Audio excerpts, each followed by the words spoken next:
Hai, selamat datang lagi di channelnya aku.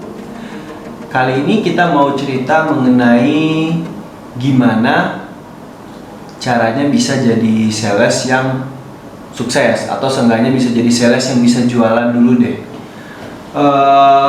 Aku perkenalin diri dulu. Aku Andi.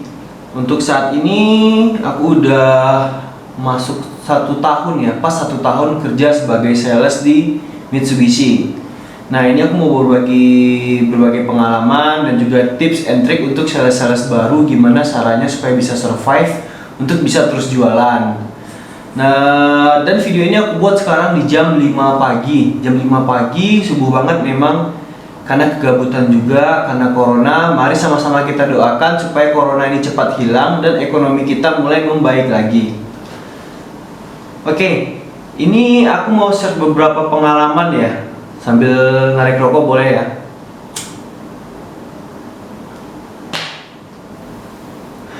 Kenapa rokok aku tarik? Soalnya berhadapan dengan kamera, ngobrol sendirian itu juga nervous. Apalagi ngobrol di depan orang banyak. Jadi yang beranggapan selama ini seperti menjadi aktor, aktris itu adalah hal yang gampang, itu sulit. Coba aja dulu untuk ngobrol di depan kamera, itu memang wow, agak beda, belum terbiasa. Pertama, apa yang harus kita lakukan saat kita sudah diterima menjadi sales di satu perusahaan? Satu, kita perkenalkan diri kita. Jangan ada gengsi, jangan ada malu untuk menyampaikan bahwa kita adalah sales. Kita sudah bekerja di perusahaan jualan mobil. Kalau aku sih kemarin yang aku lakuin itu share di media sosial, di status WA bisa juga, ataupun kita share melalui broadcast ke seluruh kontak yang ada di nomor telepon, atau kita teleponin satu-satu. Kita telepon satu-satu untuk orang-orang yang sekiranya mungkin untuk bisa membeli mobil kita dalam waktu dekat. Nah, itu poin satunya. Yang kedua, nah kita kan udah kerja, biasanya kita jadi anak baru, kita ikutin senior, kita belajar dengan senior, kita minta ilmunya, kita minta ilmunya, habis itu kita juga sharing-sharing sama dia apa kendala kita sampaikan ke senior ataupun kepada supervisor kita. Nah, saat kita kerja kan itu biasanya ada jadwal piket untuk pameran. Jujur untuk saat ini, sejauh aku udah ngejual beberapa mobil dalam waktu setahun ini, yang beneran deal dari pameran itu hanya satu. Tapi itu sangat berarti orangnya, karena dia sangat percaya sama aku. Banyak lah, mungkin bisa kita bahas nanti di vlog selanjutnya. Nah, kita balik lagi tadi ke pameran. Kenapa pameran itu adalah hal yang penting? Karena di saat pameran itulah kita bisa mengasah ilmu komunikasi kita kepada konsumen. Jadi kita tuh emang di awal-awal pasti canggung. Aku juga pasti ngerti, ataupun supervisor yang udah senior, sales senior, bahkan manajer sekalipun pasti ngerti.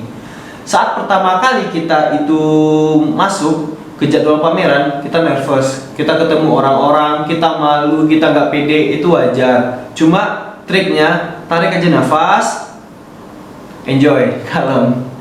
Nah, itu adalah momen untuk kita bisa ngobrol. Nah, ada orang datang ngelirik ke mobil kita nih, lihat dari jauh, wah, kita ada pameran mobil, dia ngelirik mobil kita.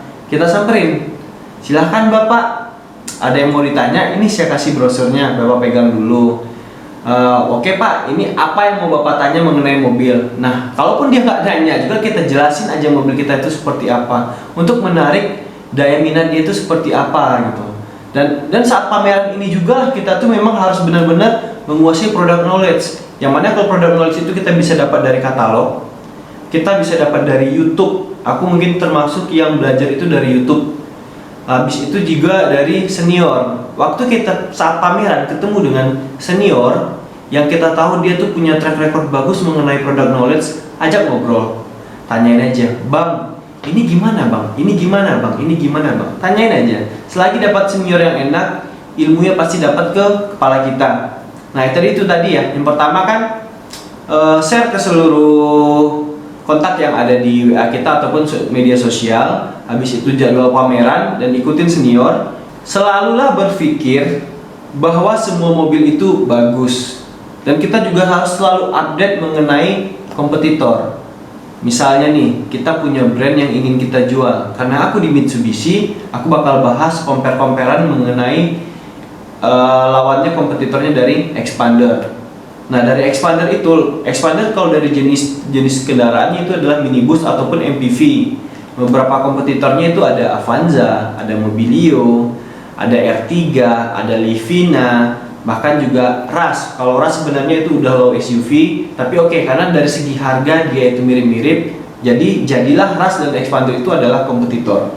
Nah, saya selalu mencari mencari ilmu mengenai kelebihan dan kekurangannya dari kompetitor saya tersebut, dan saya tonjolkan selalu adalah kelebihan dari Xpander. Xpander ini apa kelebihannya, kekurangannya di mana, itu kita harus objektif, karena kekurangannya pasti ada kalau dibandingkan dengan mobil yang harganya di atas itu. Selalu jujur kepada konsumen mengenai diskon, program promo, dan suku bunga kredit. Layani mereka semaksimal kita melayani yang bisa kita layani. Jangan kita menjanjikan hal-hal yang nggak bisa untuk kita, hal-hal yang tidak bisa untuk kita berikan. Misalnya diskonnya itu 15 juta, kantor udah ngasih tahu diskon cuma 15 juta. Terus konsumen minta diskon 20 juta. Kita iyakan, kita bilang iya, kita usahakan. Sementara kita tahu mentoknya hanya di 15 juta. Ya sudah, 15 juta close di situ. Jangan dilebih-lebihkan menjanjikan ini, menjanjikan itu. Tidak boleh. Janji-janji sales itu nanti yang ada bakal ngebunuh kamu sendiri. Nanti kamu terlalu capek dengan janji-janjimu, konsumen nagih-nagih janjimu, kamu nggak bisa tepatin. Akhirnya kamu jadi sales yang nggak bisa dicontoh, jadi sales yang mungkin bakal habis. Karena sales ini turnovernya begitu cepat. Karena nggak semua orang sanggup menjadi sales mobil. Satu, kenapa nggak sanggup menjadi sales mobil? Turnovernya besar. Dua, tekanannya itu besar. Tapi kalau kita enjoy ngejalaninnya itu bisa, pasti bisa. Terus ini, saat mau SPK itu bersifatlah tenang dan profesional. Nah, kenapa begitu? Soalnya disitulah momennya untuk konsumen itu menaruh kepercayaan kepada kita dengan cara mereka kalau sudah menitipkan tanda jadi, uang panjar atau booking fee pemesanan, itu artinya mereka sudah percaya kepada kita untuk mengurus proses pembelian mobilnya melalui kita. Nah, itu poinnya ya. Itu poin yang sangat penting. Biasa kita sebut itu SPK.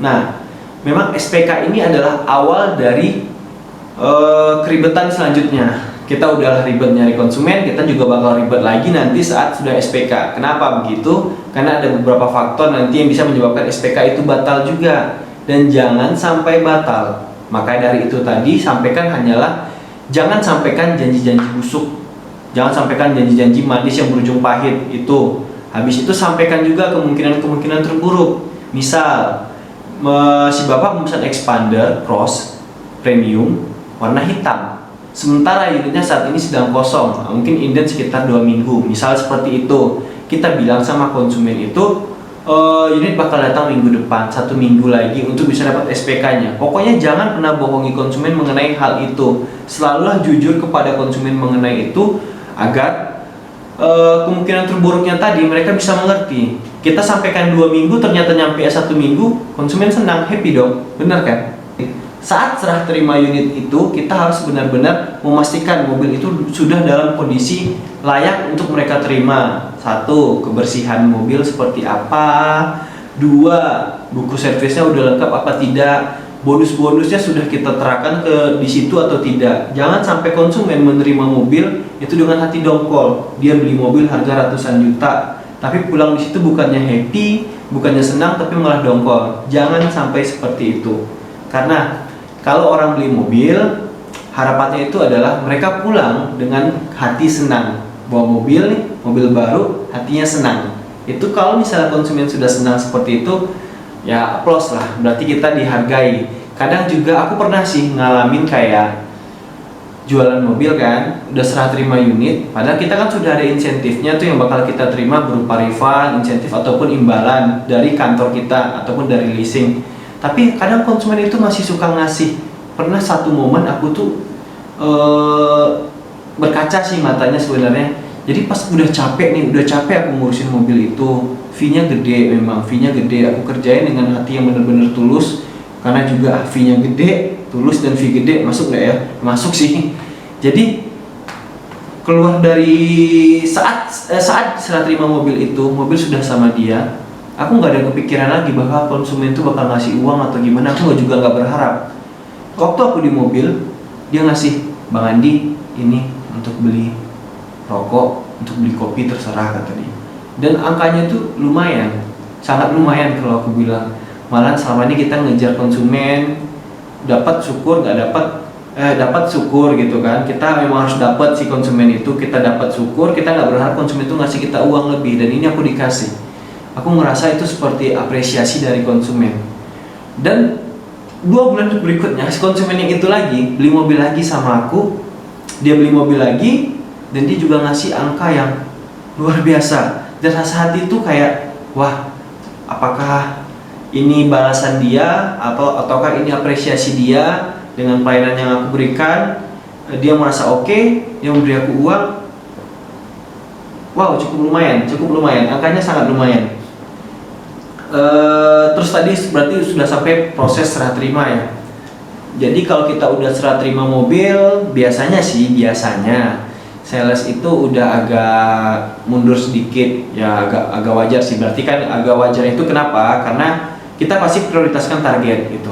Tapi jangan sampai mobil sudah serah terima, kita lost contact dengan konsumen dengan anggapan bahwa konsumen tersebut kita udah jual mobil ke dia, kita sudah dapat uangnya, ngapain lagi? Enggak kayak gitu, brother. Kenapa aku bilang enggak kayak gitu?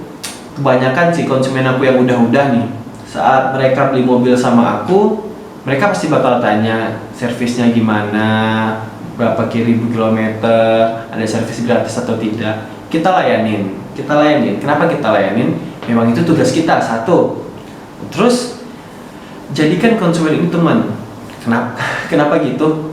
Satu, konsumen itu adalah orang-orang yang mampu untuk membeli mobil dengan harga ratusan juta. Berarti mereka itu punya kemampuan, punya skill, dan juga punya rezeki yang bagus. Maksudnya itu kenapa? Kita bisa ngambil ilmu mengenai cara berpikir mereka seperti apa.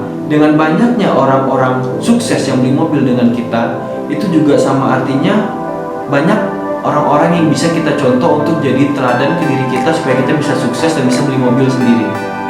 Itu poinnya. Jangan pernah lost contact dengan konsumenmu, karena konsumenmu adalah teman bagimu. Terus yang terakhir, jaga selalu nama baik. Kalau namamu sudah baik, rezeki baik akan mengejar kalian. Itu paling penting. Nama baik dijaga.